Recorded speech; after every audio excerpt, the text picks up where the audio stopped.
Nageenyi waaqayyoo hunduma keessaniif iddoo isin jirtanitti isiniif haa baay'atu.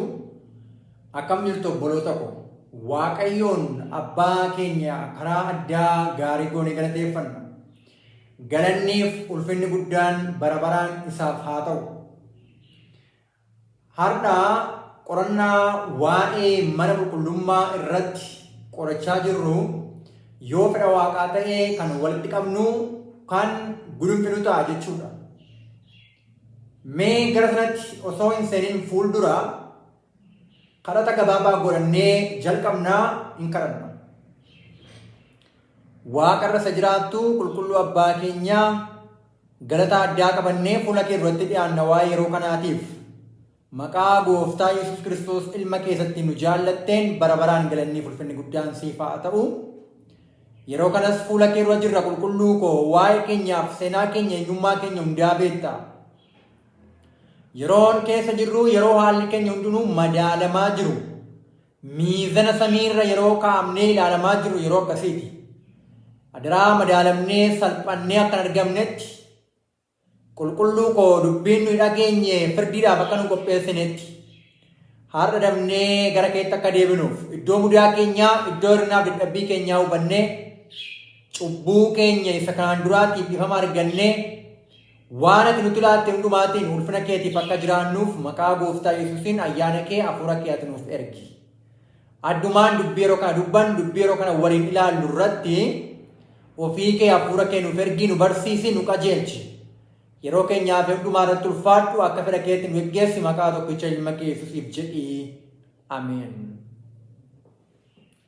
Tole waaqayyoon guddaa gaarii goonee galateeffanna. Yeroo darbee akkuma ilaalaa turre gooftaan keenya Yesuus Kiristoos kutaa qulqullootaa mana qulqullummaa samiitti bara 1844 akka seene. Kunis kan inni seeneef mana qulqullummaa qulqulleessuudhaaf akka ta'e. Xumura guyyoota 2300 akkas jechuunis bara 1844 akka achi seenee ilaallee turre. Shallaggi isaa guyyoota 2300 bara 1844 akkamitti akka ta'u ilaallee turre. Har'a mana qulqullummaa samii qulqulleessuu jechuun maal jechuudha kan jedhu kan wal ilaallu ta'a. Wanti kun waan baay'ee murteessaadha, waan baay'ee nu ilaallatu, waan xiyyeeffannaa fi obboloota akka hubannaa addaa barbaadu waan ta'eef xiyyeeffannaa addaa waan barbaaduuf adaraa cimsanii akkasiin ilaaltan asumaan afeerraa isiniif godha. Gooftaan keenya Yesuus Kiristoos yeroo ol ba'ee erga du'ee du'aa ka'ee booda waaqayyo abbaan erga du'aa isa kaasee booda kan inni ol ba'ee kutaa qulqulluu mana qulqullummaa yookiin kutaa tokkoffaa mana qulqullummaa samiitti seene. Achi keessatti hojii luboonni mana qulqullummaa isa lafarraa keessatti guyyaa guyyaadhaan hojjetan kan bakka bu'u hojjechuudhaaf seene. Innis maal hojii araarsuudha. Dhiiga ofii isaatii qabatee seene jechuudha. Kitaaba raajirraa yeroo dubbifnu wallabbii isa guddaa yookiin Great Controversy kan jedhu fuula 420 keessa sadaffaa irratti akkas jedha yeroo dubbifnu. Tajaajilli lubni waggaa guutuu kutaa tokkoffaa mana qulqullummaa keessatti keessoo golbichaa isa kutaa qulqulluu oobdii isa bakkee irraa adda baasu keessatti godhamu hojii tajaajilaa isa Kiristoos yeroo ol ba'e seenee bakka bu'a. Dhiiga aarsaa cubbuu akkasumas ixaana isa qarannaa Israa'elii wajjin ol ba'u fuula waaqayyootti dhiyeessuun tajaajila guyyaa guyyaanii keessatti hojii lubaa ture. Yesuusis akkasitti bakka cubbamaa bu'ee dhiiga isaatiin abbaatti araarsa. Akkasumas qarannaa amantoota cubbuu isaaniitti gaabbanii qajeelummaa ofii isaatii isa foolii gaarii qabu wajjin fuula isaatti dhiyeessa. Hojiin akkasii hojii tajaajilaa kutaa tokkoffaa mana qulqullummaa samii keessatti raawwatamu ture jedha. Hojiin akkasii hojii inni araarsuudhaaf itti seene kutaa qulqulluu keessatti waan inni maal godhaa turedha? Hojjetaa turedha. Amma bara meeqaatti? Amma bara 1844tti. amma bara 1844tti Yesus kutaa qulqulluu yookiin kutaa tokkoffaa mana qulqullummaa isa samii keessa ture kan hojjetaa ture. Itti fufee ammas sagalee raajii akkas jedha. Yeroo inni ija isaanii duraa ol fudhatame amantiin bartoota Kiristoos warra isa hordofanii isa duukaa achi galee ture. Abdiin isaaniis achirra akka ture yeroo dubbatu Phaawulos akkas jedha. Akka qofoon sibiilaa markaba qabee dhaabu nuyis abdii amanamaadhaa fi cimaa lubbuun qabatee dhaabatu qabna. Inni iddoo hundumaarra caalaa qulqulluu gara isa keessaa yuungaa. Iddoon suni isa Yesus dura adeemee nuuf lixeedha. Kiristoos aarsaadhaaf dhiiga re'ootaa fi dhiiga jibootaa baate utuu hin ta'in dhiiga ofii isaa dhangalaasuu isaatiin al tokko bara baraan gara iddoo isa hundumaarra caalaa qulqulluutti ol gale. Nuufis furee bara baraa argatee jedha. Ibroota boqonnaa 6 lakkoofsa 19-20 boqonnaa 9 lakkoofsa 12 irraa arganna. Waldhabbii isa guddaa fuula 421 keeyyata tokkoffaadha jechuudha. Kanaaf bartoonni yeroo Kiristoos isaan duraa gara samiitti ol fudhatame yeroo ol ba'e kutaa tokkoffaa mana qulqullummaa yookiin kutaa qulqulluu yeroo seene amantiidhaan isa duukaa achi seenan jechuudha. Amantiidhaan. Kiristoos immoo dhiiga ofii isaatiitiin seene malee dhiiga re'ootaa, dhiiga jibootaa qabatee miti. Akka lubni dura hojjetu sana miti. Dhiiga ofii isaatiitiin achi seene. Dhiiga ofii isaatiitiin achi seene. Itti fufee ammallee akkas jedha.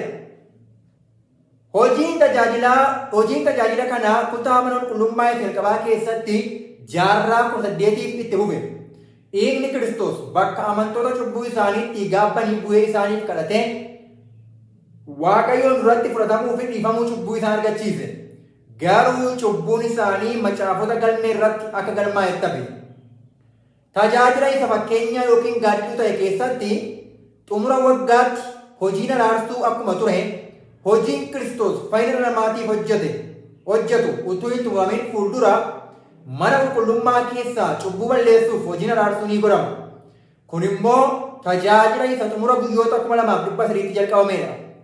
Yeroo sanatti akkuma raajicha Daani'eliin dursee dubbatame hangafni lubaa keenya hojii isaa keessaa kutaa isa ulfina qabeessa xumuraa raawwachuuf mana qulqullummaa qulqulleessuuf gara iddoo qulqullootaatti seenee jedha. Kanaaf gooftaan keenya Yesus Kiristoos jaarraa 18 kan ta'uuf tilmaamaan jechuudha. Kutaa qulqulluu keessa ture bara 1844tti gara kutaa qulqullootaatti darbe. Maal gochuudhaaf? Mana qulqullummaa qulqulleessuudhaaf jechuudha. Mana qulqullummaa qulqulleessuudhaaf gara kutaa qulqullootaatti darbe.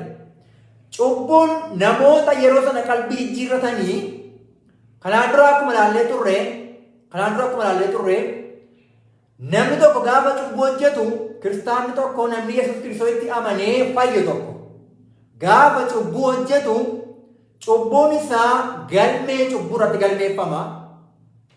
Hojiin isaa inni gaggaariin galmee yaadannoo yookiin galmee seenaa irratti barreeffama yookiin galmeeffama. Kanaaf cubbuun isaa sun cubbuun hojjete sun gaafa cubbuu ta'ee itti dhagahamee jedhu itti beeksifamee jedhu karaa hafuura Waaqayyoo jechuudha. Wanti inni godhe sun gaafa sagalee Waaqayyoo dubbifatu wanti inni hojjete sun cubbuu ta'uu isaa gaafa itti beekamee jedhu cubbamaan sun qalbii jijjiirrata jechuudha. Dhiifama argata jechuudha. Gaafa sana gaafa dhiifama argatee jedhu dhiifamatu itti godhamaan malee cubbuun isaa naqamu. Cubbuun isaa galmee cubbuu irratti yoo dhiifama argate iyyuu galmee cubbuu irraa hin naqamu, galmee cubbuu irratti hafa. Garuu cubbuun nama sanarra hin jiru. Eessatti darba? Gara mana qulqullummaatti darba jechuudha. Gara mana qulqullummaatti darba. Kana kutaa darbe keessatti sirriitti ilaalleera. Kutaa darbe keessatti sirriitti ilaalleera. Amma har'a xiyyeeffannaan keenya kanarratti kan hundaa'udha. Kanaaf kitaaba raajii ammallee itti fufee akkas jira. Akkuma bara durii cubbuun namootaa amantiidhaan aarsaa cubbuuf dhiyaatu irra ka'amee gara dhiiga isaatii karaa dhiiga isaatii fakkeenyaan gara mana qulqullummaa isa lafarraatti darbaa ture. Kakuu Zaaraa keessattis cubbuun warra qalbii jijjiirratanii amantiidhaan Kiristoos irra ka'amee dhugaadhumatti gara mana qulqullummaa isa waaqarraatti darba. cubbuu isa manni qulqullummaa lafarraa ittiin xuraa'e dhabamsiisuudhaan mana qulqullummaa isa lafarraa qulqulleessuun fakkeenyaan akkuma raawwatame akkasuma mana qulqullummaa isa waaqarraa qulqulleessuun inni dhugaan cubbuu isa achitti galmeeffamee jiru haquudhaan yookiin dhabamsiisuudhaan raawwatamuu qaba. Garuu kun utuu hin raawwatamin fuula dura cubbuu irraa qalbii jijjiirrachuu fi Kiristoositti amanuudhaan araara isaa fudhachuu yookiin argachuu kan qaban eenyu akka ta'e murteessuuf galmeen macaafotaa qoratamuu qabu. Kanaaf mana qulqullummaa qulqulleessuun hojii sakatta'iinsaa, hojii murtii of keessatti hammata. Hojiin kun utuu Kiristoos saba isaa fayyisuuf hin dhufin fuula dura raawwatamuu qaba. Sababni isaa yeroo dhufu gatii isaa adduma addaan akka hojii isaatiitti namaaf kennus fideedha waan ta'eef. Mul'ata Yohaannis boqonnaa 22 lakkoofsa 12. Wallabbii isa guddaa fuula 421 keeyyata 3ffaadha jechuudha. Kanaaf Yesuus Kiristoos gooftaan keenya osoo hin dhufin fuuldura, osoo dhufee warra kan isaatii hin fudhatin fuuldura maaltu ta'uu qaba? Wanti ta'uu qabu sakatta'iinsa firdii yookiin sakatta'iinsa galmeedha. Innis maali? Warri Yesuus Kiristoositti amanuudhaan miseensa maatii samii ta'anii warri maqaan isaanii galmee jireenyaa irratti caafame yookiin barreeffame jireenyi isaanii guyyaa guyyaa madaallii keessa kan ture, gochi isaanii hundinuu galmaa'aa kan ture, dubbiin isaanii hundinuu galmaa'aa kan ture, gaafa balbala irratti cufamu keessumaayyuu gaafa du'anii jedhanii hojiin isaanii, dubbiin isaanii, jireenya isaanii lafa kanatti dabarsan maal fakkaataa kan jedhu sakatta'amuu qaba. Sakatta'iinsa galmee, galmeen isaanii sakatta'amee jireenya isaan lafa kanatti dabarsan sakatta'amee jireenyaaf yookiin badiisaaf akka ta'etti adda baafamu jechuudha. Kanaaf obboloota koo Kiristoos hojii sakatta'iinsa firdii mana qulqullummaa qulqulleessuu jechuun hojii sakatta'iinsa firdii kan hammatu jechuudha. Hojii sakatta'iinsa galmee kan of keessatti qabatudha jechuudha. Kitaaba raajii ammallee yeroo itti dubbifnu akkas jedha. Macaafonni galmee teessoo firdii duratti akka banamanii jireenyi warra Yesuusitti amanan hundumaa fuula Waaqayyoo duratti dhiyaatee qoratama. Abukaattoon keenya warra jalqabaa kaasanii biyya lafaarra jiraatanii darban irraa kaasee hanga dhaloota dhufee darbe hundumaatti dhimma namoota hundumaa dhiyeessee kan warra lubbuudhaan jiraniitiin xumura. Maqaan nama hundumaa waamamee dhimmi nama sanaas gadi fageenyaan qoratama. Maqaan warra kaanii ni fudhatama, kan warra kaanii immoo ni gatama. Namoonni cubbuu isaanii matanii qalbii jijjiirratin warri cubbuun isaanii galmee irratti hafe hundinuu maqaan isaanii galmee jireenyaa keessaa haqama. Hojii gaarii isaan hojjetan hundinuus galmee seenaa Waaqayyoo keessaa balleeffama. Waaqayyo Museedhaan akkana jedhe seera boqonnaa 32 lakkoofsa 33 irratti isa na duratti cubbuu hojjete duwwaa macaafa koo keessaa nan balleessaa jedhe. Raajichi Hisqeelis akkana jedha. Namni qajeelaan immoo qajeelina isaa irraa deebi'ee wanta qajeelaa hin ta'in yoo hojjete wanta ciiggaasisaa isa namni jallaan hojjetes yoo godhe inni amanamummaa dhabee waan yakkeef cubbuu hojjete sanaan du'a malee qajeelina inni hojjete sana keessaa tokkollee hin yaadatamuuf jedha. Kanaaf obboloota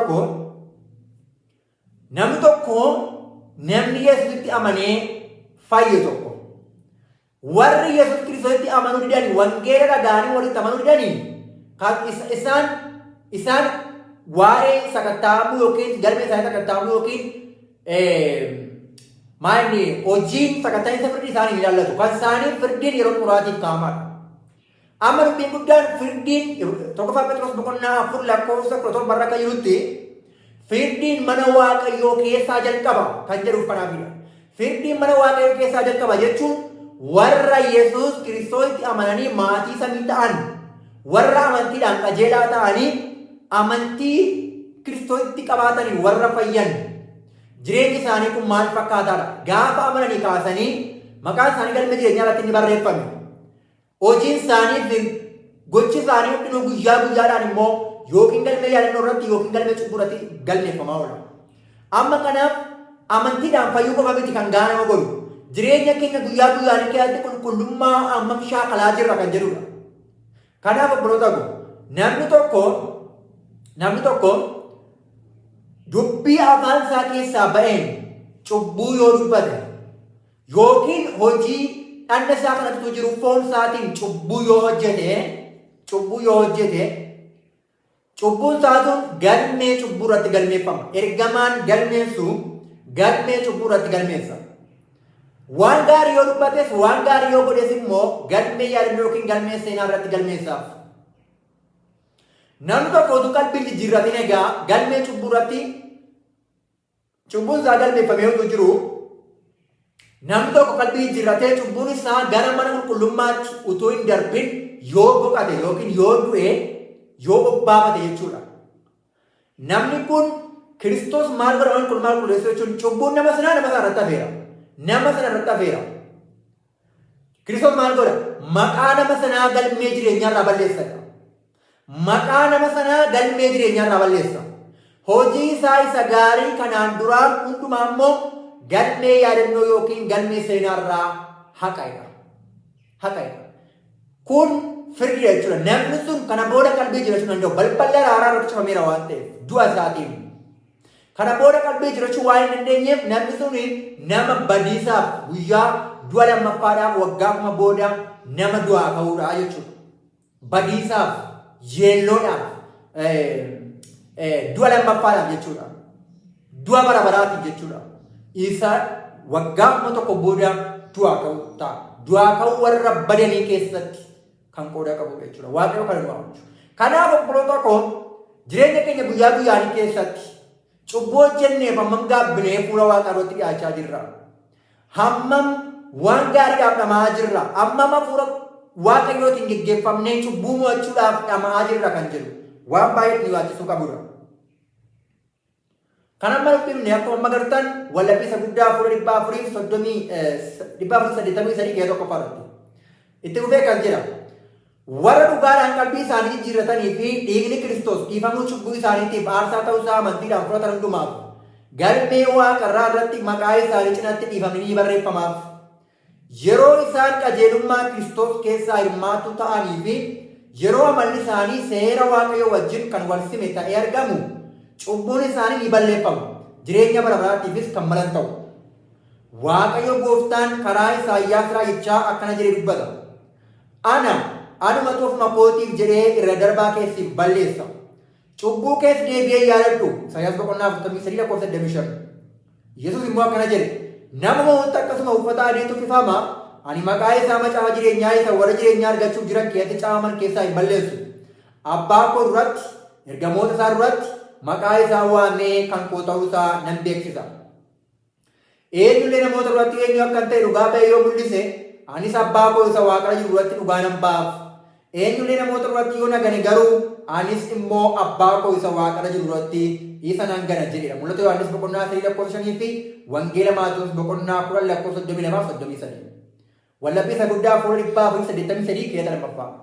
Amma dubbiin guddaan warri fayyanii warri cubbuun isaanii hundinuu isaanii dhiibame. Warri ganamaaf galgala yeroo hundumaa fuula Waaqayyootti bo'anii dhiiga ilma Waaqayyootiin fuula Waaqayyoo abbaa duratti warri yeroo hundumaa bo'anii cubbuun isaanii hundinuu kan dhiifameef cubbuun isaanii hundisaa kan dhiifameef isaan kanneen Kiristoos maal godha? Maqaan isaanii galmee jireenyaa irratti haba. Maqaan isaanii galmee jireenyaa irratti haba. Hojii isaanii ni gaggaarii, dubbiin isaanii ni gaggaarii hundinuu galmee yaadannoo yookiin galmee seenaa irratti haba. Cubbuu isaanii sana maal godhaa? Cubbuu isaanii sana galmee cubburraa haqa jechaadha. Galmee cubburraa haqa jechuudha. Kanaaf obboloota koo dubbiin murteessaanii cubbuun mana qulqullummaatti darbu kan warra qalbii jiratanidha. Kan warra qalbii jirataniitu mana qulqullummaatti darba. Manni qulqullummaa cubbuu isaaniitiin xuraa'aa jechuudha. Gaafa cubbuu isaanii haqu mana qulqullummaa qulqulleessu jechuudha. Kanaaf hojii cubbuu haquu jechuudha. Mana qulqullummaa qulqulleessu jechuudha. Kiristoos mana qulqullummaa qulqulleessee xumurre qulqulleessaa jira. 1844 jalqabee amma yoo na qulqulleessaa jira. Hin xumurre ganaadha.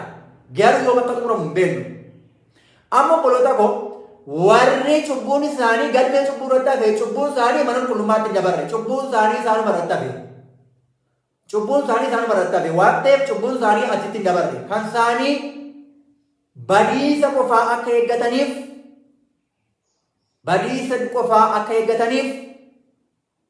waan isaanii murtaa'e jechuudha. Kan warra cubbuun isaanii guutummaatti dhiifamee fi garuu isaan warra jireenyaaf malanidha. Kanaaf Kiristoos maal jedhee eenyullee akkuma amma dubbifne wangeela Maatiyos boqonnaa 10:32 irratti maali eenyullee namoota irratti eenyu akka hin ta'e dhugaa bahee yoo mul'ise anis abbaa koo isa waaqarra jiru irratti dhugaa nan baaf jedhe. Eenyullee namoota irratti dhugaa bahee ani eenyu akka hin ta'e yoo mul'ise Yesuus eenyudha? Yesuus ilma waaqa jiraataadha. Ilma waaqayyoo isa tokkichaadha. Yoo akkas godhee mul'ise dhuga ba'umsi isaa kuni galmee yaadannoo irratti galmaa'aaf. Kiristoos immoo maal jedha? Yeroo galmee sakatta'u namni kun yoo du'ellee cubbuun isaa hundi dhiifamee fi yoo du'ellee Kiristoos maal jedha? Inni kan kooti jedha. Kan kooti jedha. Abbaa koo isa waaqarraa irratti dhugaa nan baaf jedha. Mucaa koodha jedha. Garuu har'a yoo Kiristoosin mamne, har'a yoo Kiristoosin ganne, inni eenyu akka ta'e yoo waakkanne, akka waan iddoo guddaa isaaf kennaa jirru barnoota kan isaa hin taaneen, barnoota Kiristoos kan hin taaneen, waa'ee isaa kan dubbannu yoo ta'e, isa ganna yoo ta'e, innis ani isa kana hin beekudha.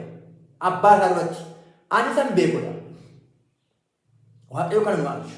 Kanaaf yeroo hundumaa kan iyyaa oolluuf namni gurra qabu waa dhaggeeffatu. Namni fayyuu barbaadu dhaggeeffatee haa fayyu.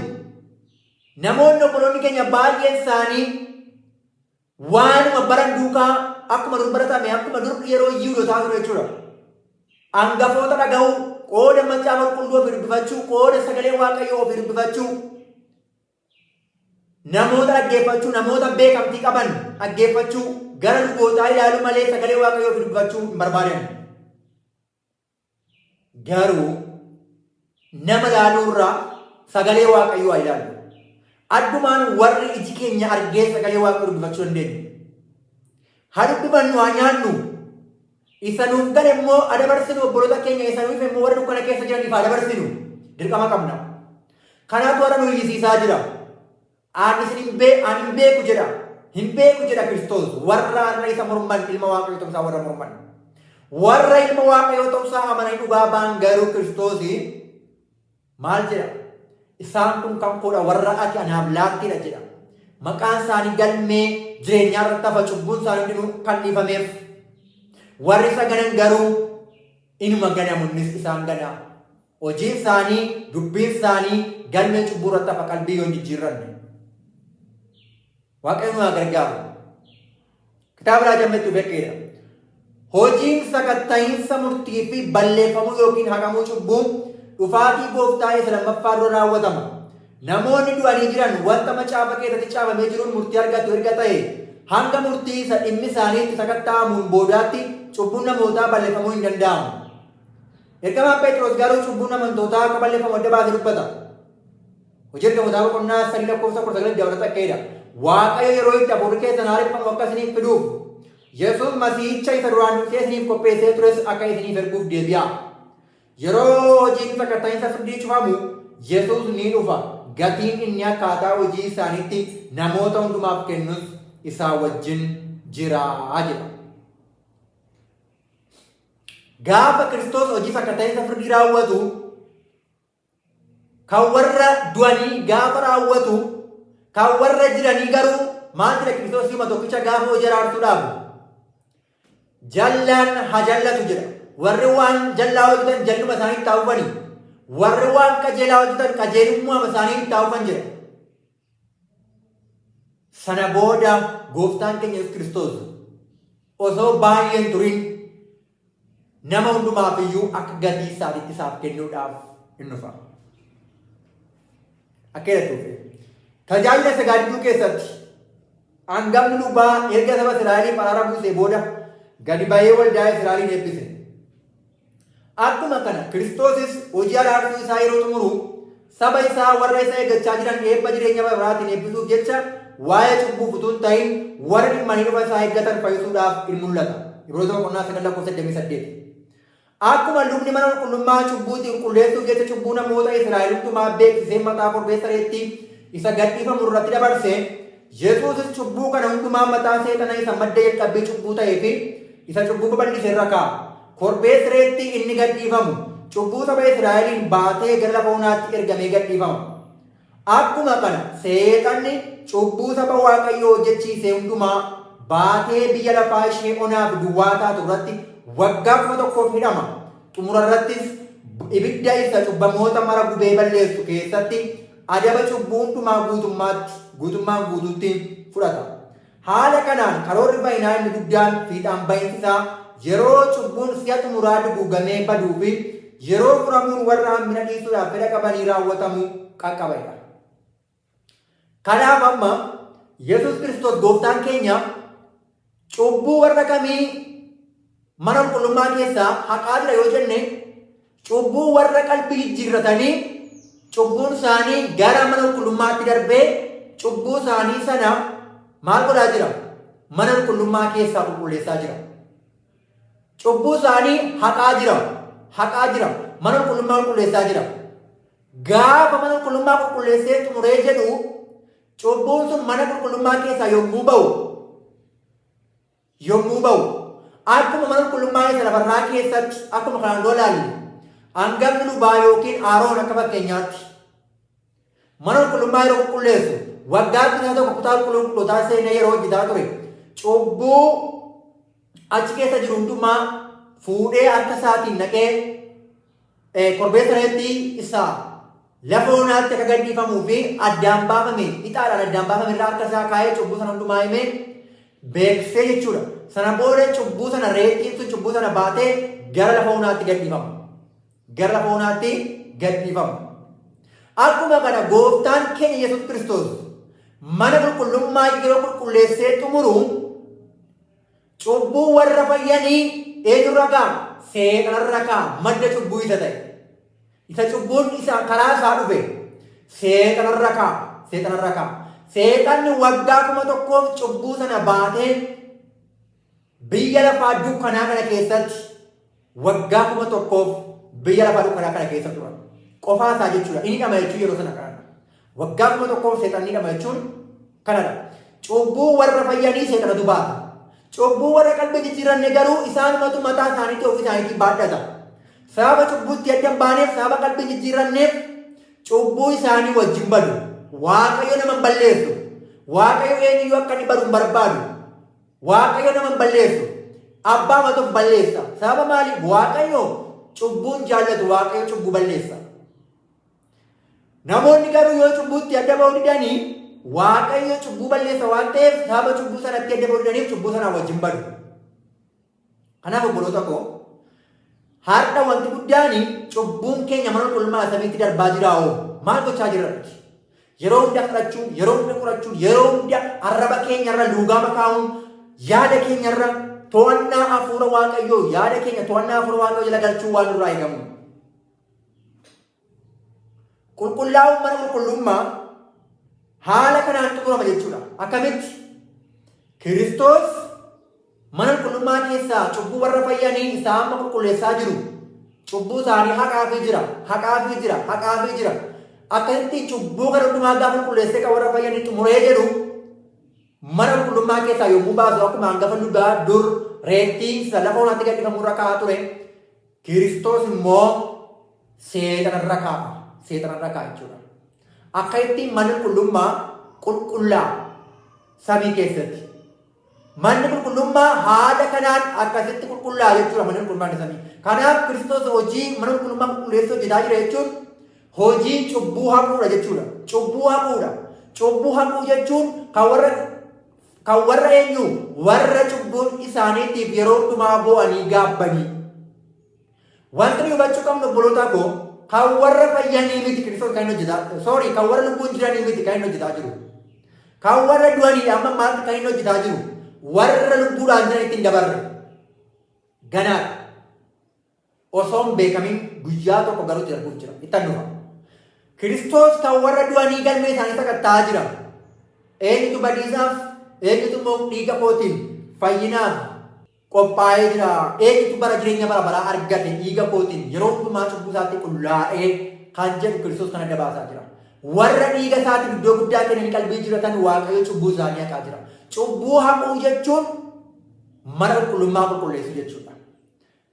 Qulqulleessee xumurree jalqabeera qulqulleessaa jira gaafa yoo xumura gaafa hojii araarsuu dhaabee jedhu jallaa na jallatu qajeelaa na qajeelu gaafa jedhee gaafa sana inni mana qulqullummaa keessaa hojii araarsuu gaafa dhaabee jedhu gaafa Waaqayyo abbaaf sanyii namaa gidduudhaa ba'ee jedhu gaafa sana obboloota koo warri jiran bara baraan hireen isaanii murtaa'eera. Warri du'anii kanaan dura galmeen isaanii sakatta'amee waa'ee isaanii murtaa'eera. Cubbuu sana hundumaa Kiristoos achi keessaa fuudhee ba'ee seexanarra kaa'ee jira. Waggaa 1,000 akka inni dhabu. Biyya lafaa kana irratti dukkana keessa akka jooruuf akka ta'uuf jechuudha. Kanaaf wanti guddaan nutis guyyaadhaan madaallii Waaqayyoo irratti madaalamaa oolla. Dubbii kana sirriitti xiyyeeffannaadhaan haa ilaallu. Ibroota 4:13 irratti akkas jedha. Wanti Waaqayyo uume tokkollee isa duraa dhokachuu hin danda'u. Wanti hundinuu saaqamaa ija isaa durattis mul'ataadha. Nus waan goone sababii isaa wajjin isatti himuun nurra jira. Waan goone waan dubbanne sababii isaa wajjin Waaqayyotti himuun nurra jira. Wanti isa duraa dhokatu tokkollee hin jiru. Yeroo hundumaa haalli keenya isa duratti mul'ataadha. Ergamoonni yeroo hundumaa haala keenya hundumaa galmeessaa oolu. Kanaaf kitaaba raajii akkas jedha. Cubbuun itti qalbii jijjiirannee fi irraa hin deebi'amne dhiifama argatu. Galmee irraas haqamee hin balleeffamu. Garuu gaafa guyyaan Waaqayyoo ga'u cubbamaa irratti dhuga baatu ta'ee dhiyaata. Inni hojii hamminaa isaa ifa guyyaa keessatti yookiin dukkana akkamii keessatti hojjete ta'a. Haa ta'u iyyuu malee isaan fuula isa duratti dhiyaannee waan goone sababa isaa wajjin himuun nurra jiru duratti mul'ataa fi ifaadha. Ergamoonni Waaqayyoo cubbuu hojjetaman tokko isaa dhugaa ba'anii galmee iddoo godhe irratti galmeessaniiru. Cubbuun abbaa, haadha manaa, ijoollee fi hiriyoota jalaa dhokfamuu, haalamuu fi haguugamee ukkaamsamuu ni danda'a.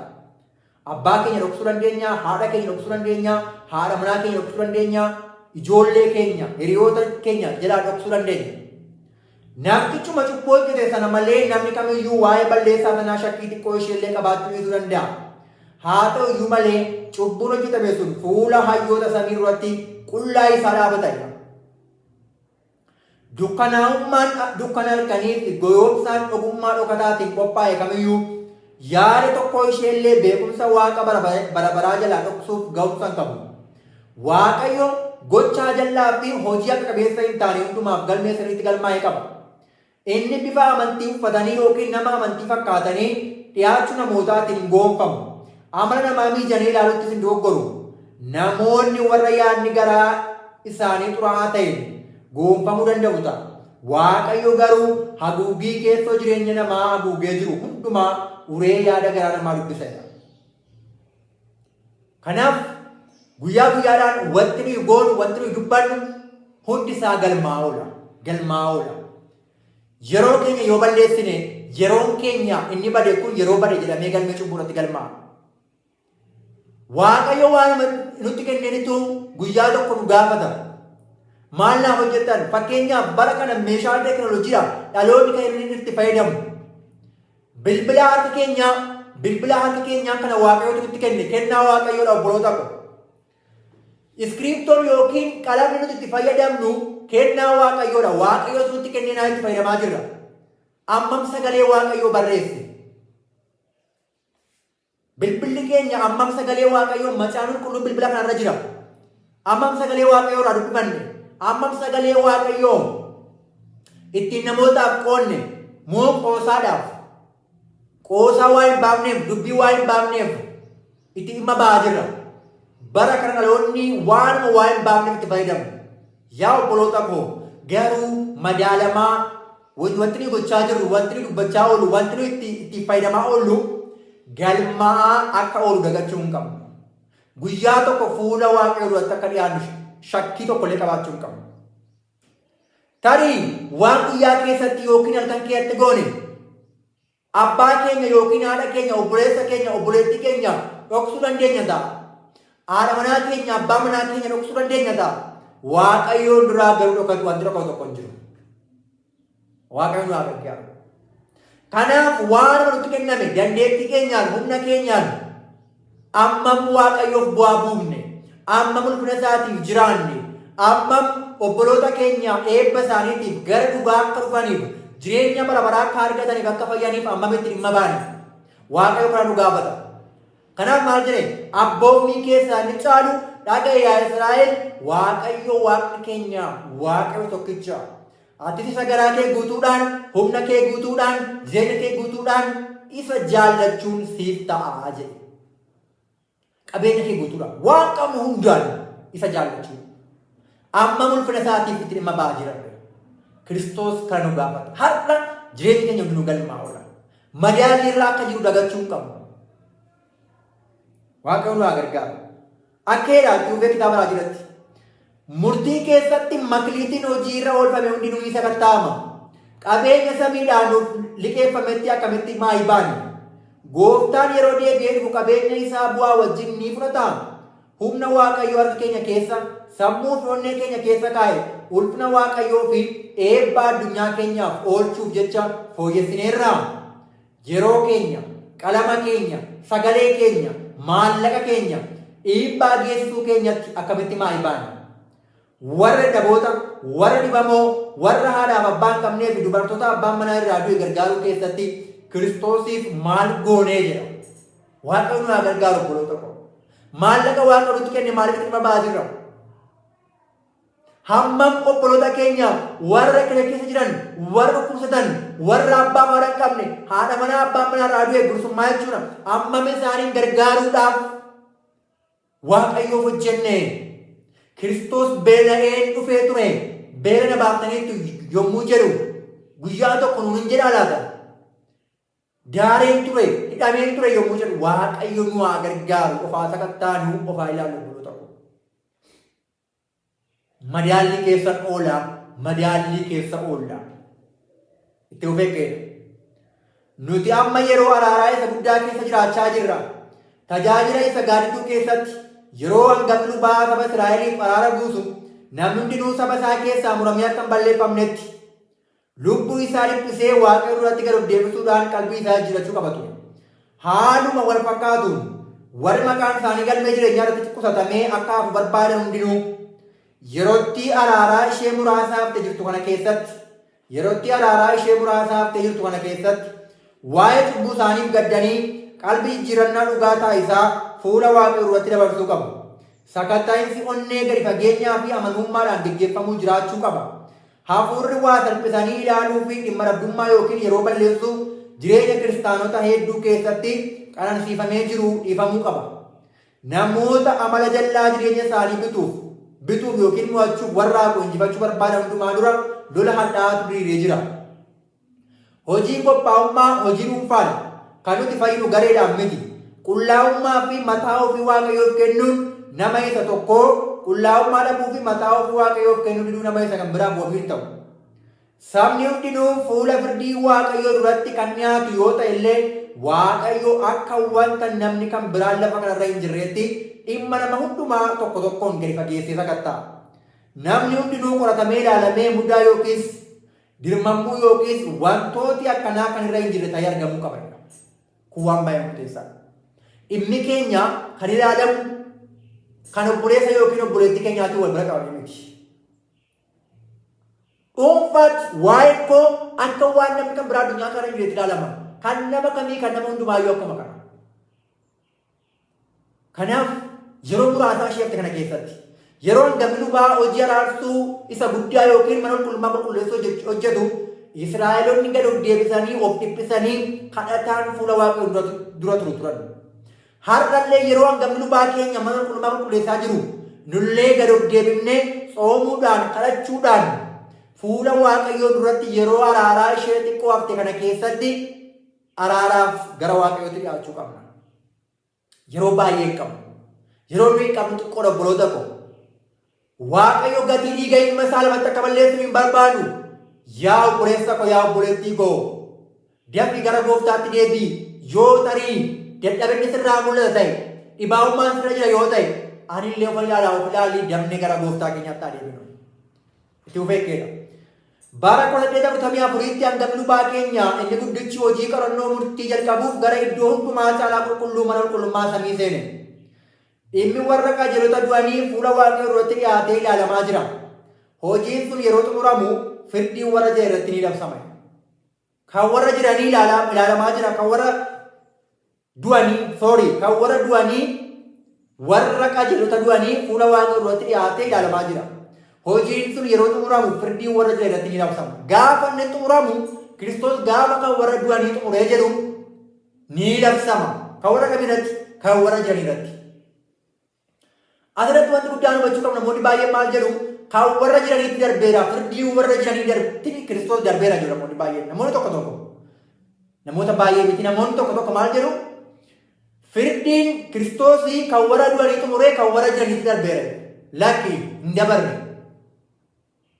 Kan warra du'anii gaafa xumuree jedhu kan warra jiranii irratti labsii labsa malee kan warra jiranii tokkoon homaa waan raawwatuuf hin qabu kan warra jiranii. Kan warra jiranii labsii ma labsa. Amma kan inni gochaa jiru kanaaf iyyuu kan warra du'anii sakatta'aa jira samii keessatti. Kan warra du'anii. Hojiin sun yeroo xumuramu firdii warra jiran irratti ni labsama. Yeroo ulfaataan kun hammam gatii jabaa kan qabuu fi barbaachisaadha. Tokkoon keenya mana murtii samii keessatti dhimma rarra'ee jiru dhimma hin xumuramin qabna. Nuti akka hojii isa utuu dhabna kanatti jirru hojjennee dhuunfaatti firdii fudhachuuf jirra. Tajaajila fakkeenyaa yookiin gaariiduu keessatti yeroo hojiin araarsuu hangafa lubaatiin iddoo hundumaa caalaa qulqulluu mana qulqullummaa isa lafarraa keessatti raawwatametti cubbuun isaanii dhiifamee fi akka haqamutti sabni Waaqayyoon duratti lubbuu isaanii gad deebisanii cubbuu isaanii himachuutu isaanirraa barbaadama.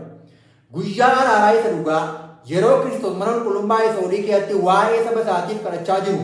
Akkasumas murtiin xumuraa jijjiiramuu yookiin dugda deebi'uu hin dandeenye dhimma hundumaa irratti labsamuuf jiru kanatti nurraa immoo wanti kanaa gadii ni barbaadamaare.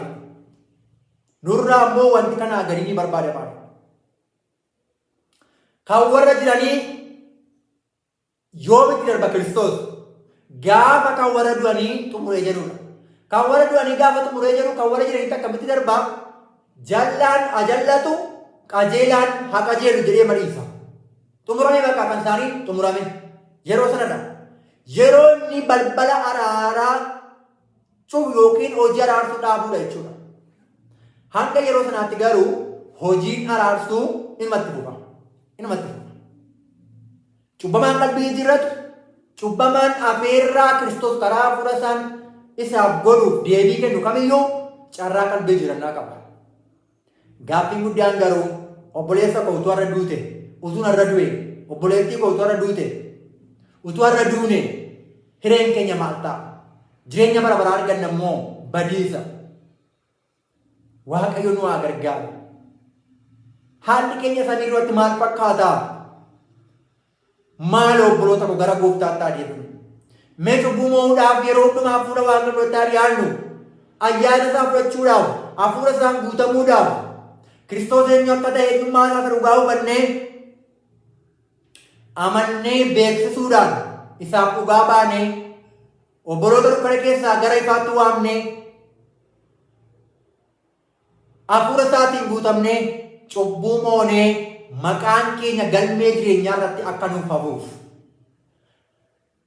cubbuun keenya guutummaatti akka nuuf haqamuuf har'a cubbuu keenyaaf bu'aa cubbuu irratti moo'ichaa argachaa gara gooftaa keenyaatti deebinee jireenya bara baraatiif akka qophoofnuuf Waaqayyo nu haa gargaaru. Waaqayyo hunduma keessan iyyuu isin haa eebbisu. Waa'ee qorannaa mana qulqullummaa asuma irratti walitti qabna. Mana qulqullummaa keessatti barnoota guddaatu jira. Karoorri fayyinaa mana qulqullummaa keessaa mul'ate. Waaqayyo abbaan ilma isaa Yesuus Kiristoosiin ilma dhugaa qabu sana nuuf kennuun isaa hafuura karaa ilma isaa Yesuus Kiristoosiin nuuf kennuun isaa mana qulqullummaa keessaa mul'ate. Kun hiree keenya yookiin badiisaaf fayyinaaf qabnu murteessa. Waaqayyo sinaa eebbisu guddaa eebbifamaa warra hordofaa turtan. Hamma maatti warra hordoftan Waaqayyo sinaa eebbisu. Obboloonni kan biroollee irra deebi'anii akka dhaggeeffataniif afeerraa addaa akka gootaniif Waaqayyo sinaa gargaaru. Eebbifamaa jechaa barnoota keenya kan guyyaa har'aas asuma irratti walitti qabuudhaaf kadhata gabaabaa godhannee walitti qabnaa hin kadhanna. Yaa isa waaqarra jiraattu qulqulluu abbaa keenya galata addaa qabannee fuula kee irratti dhiyaanna yeroo kana. Si biraa wanti nutti irratti si biraa wanti nutti badee hin jiru. Akka nuyi fayyinuuf wanti ati hin goone hin jiru qulqulluu koo. Kennaa hundumaarra caalu ilma kee tokkicha Yesuus Kiristoosiin nuuf laatte. Nuuf jedhee salphatee nuuf jedhee miidhamee tarree warra cubbamootaa dhaabbate ilmi kee inni ulfina waaqummaa qaba ture. Kun hundumtuu fayyina keenyaafidha malee waan biraatiif miti qulqulluu koo. Galata siin jenna waan jennu qabnu jaalalli kee guddaadha. Karaa ilma kee Yesuusiin galanni ulfinni guddaan siif haa ta'u. Dubbiin amma dhageenye dubbii salphaa miti. Madaalli kee irra oolla. Dubbiin gochi keenya hundinuu harka ergamoota keetiitiin galmaa'aa oola. Maaloo cubbuun keenya nurratti hafee badiisaa akka nutti murreetti. Yeroo hundumaa dammaqnee fuula keetti akka dhiyaannuuf. Ifa si biraa gara keenya dhufeef deebii akka laannuuf qulqulluu koo. Adaraasiif akka amanamnuuf maqaa gooftaa Yesuusiin ayyaana kee ati nuuf baay'isi. Cubbuu keenya hundumaa nuuf dhiisi. Hafuura keetiin ati nu guuti ati nu dibi. Maaloo adaraasiin kadhadhaa. Ilmi kee eenyu akka inni ta'e dhugaa baanee dhaloota garagalaa dhaloota jal'aa biyya lafaa dukkanaa kana keessatti dhugaa baanee adaraa fuula kee duratti warra dhugaa ba'amuuf akka taanuuf humna nuuf kenni. Wallaansoon qoromsiif rakkinni hedduun jira. Kana hundumaa keessatti ilmi kee inni mo'ate garuu nuuf fakkeenya guddaadha. Nus daandii ilma kee irraa akka deemnuuf nu gargaari. Dubbii dhageenya kanaan ammallee ati nu jijjiiri. Warra immoo dubbii kanaan qullaa'anii ulfina keef jiraatanii jireenya bara baraatti galanii si wajjin ilma kee wajjin bara baraan jiraatan ati nu taasisi. Fedhii kee nuuf haa ta'u maqaa tokkicha ilma kee Yesuusiif jedhi yaa Abbaa. Ameen.